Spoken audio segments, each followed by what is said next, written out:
Hello दोस्तों, स्वागत है आपका मेरे चैनल नुहेद कदीम स्टोरी में। मेरा नाम है नुहेद और आज मैं लेकर आया हूँ एक कहानी जिसका टाइटल है सास, बहू और ननद। तो चलिए कहानी शुरू किया जाए। इस बार शिवानी को मायके गए लगभग 3 महीना हो गया था। उसने माँ को फोन किया, माँ मैं बहुत थक गई हूँ यहाँ काम करते करते। यहाँ दिन भर मैं नौकरानी की तरह काम करती हूँ पर मेरी थकान किसी को नजर ही नहीं आती। मैं कुछ दिन के लिए मायके आना चाहती हूँ। बच्चों का एग्जाम भी हो गया है, उनका भी छुट्टी है, उनको भी साथ लेकर आना चाहती हूँ। बेटी की ये बातें सुनकर कौशल्या जी ने कहा, हाँ बेटा बिल्कुल आओ, तेरी जब मर्जी हो आ जाओ, आखिर तुम्हारा भी तो घर है। ठीक है माँ, तो मैं कल ही आ रही हूँ।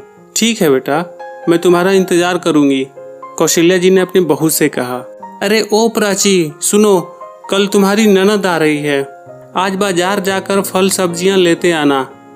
बेचारी मेरी बेटी वहाँ नौकरानी की तरह काम करती है पर उसके ऊपर कोई ध्यान ही नहीं देता। यहाँ आएगी, कुछ दिन आराम करेगी, सेवा सत्कार होगा तो उसके तन मन को शांति मिलेगी।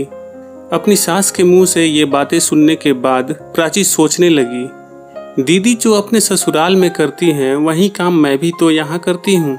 झाड़ू पोछा करना, घर सजाना, बर्तन धोना, मार्केट से सामान लाना इत्यादि।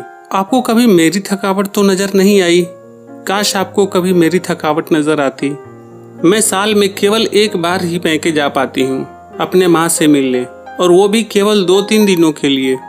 दीदी का जब मन करता है वो चली आती हैं। मुझे भी लगता है कि मैं अपने माँ के पास जाकर थोड़ा आराम करूँ, सुख दुख की 2-4 बातें करूँ ताकि मेरा भी मन हल्का हो जाए।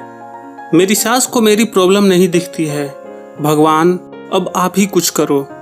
शाम होते होते भगवान जी ने जैसे प्राची की सुन ली। शिवानी का कॉल आया, माँ मैं नहीं आ सकती, मेरी सास मुझे मना कर रही है।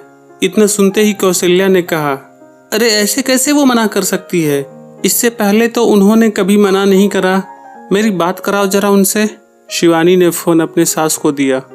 हेलो समधन जी नमस्ते, मैं बोल रही हूँ कि अगर शिवानी को कुछ दिनों के लिए यहाँ भेज देती तो उसका मन लग जाता और उसे थोड़ा आराम भी मिल जाता। कौशल्या जी मैं अपनी बेटी के ससुराल उसके ननद की शादी में गई थी। वहाँ मेरी मुलाकात आपके बहू के माँ से हुई।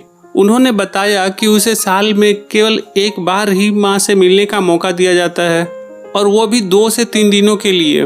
मुझे लगता है आपको पहले प्राची को उसके मायके भेज देना चाहिए उसके माँ से मिलने के लिए, और जब वो वहाँ से आ जाए तो शिवानी भी कुछ दिनों के लिए चली जाएगी। एक बहुत जरूरी बात जो आपको समझ लेनी चाहिए, आपको अपने बहू को भी बेटी की तरह बल्कि उससे भी ज्यादा प्यार देना चाहिए। हो सकता है वो अभी आपसे कुछ कहने में डरती हो, उसे भी मायके जाने की इच्छा होती हो। अगर आप उसको बहुत ज्यादा शासन में रखेंगी तो हो सकता है वो आपके खिलाफ बोलना शुरू कर दे। उसका जब मन करे तब मायके जाए आए, ऐसा कुछ हो। इससे अच्छा है कि आप ही कुछ बदलाव करें। शिवानी के सास का एक भी बात बुरा नहीं लगा। ये सारी बातें शिवानी भी सुन रही थी। उसे भी लगा कि सासू माँ सही बोल रही है। फोन रखते ही कौशल्या ने कहा, प्राची तुम कुछ दिनों के लिए अपने मायके चली जाओ, आखिर तुम्हारा भी तो मन होता होगा अपने माँ से मिलने का। मैं अपनी बेटी के प्यार में कभी महसूस ही नहीं कर पाई कि तुम भी किसी की बेटी हो। बेटा तुम्हारा जब भी मन करे तुम अपने मायके जा सकती हो, और अब तुम इस घर की बहू ही नहीं बल्कि मेरी बेटी भी हो। ये बातें सुनकर प्राची का चेहरा खिल उठा। उसने कौशल्या का शुक्रिया अदा किया और खुशी खुशी उस घर में रहने लगी।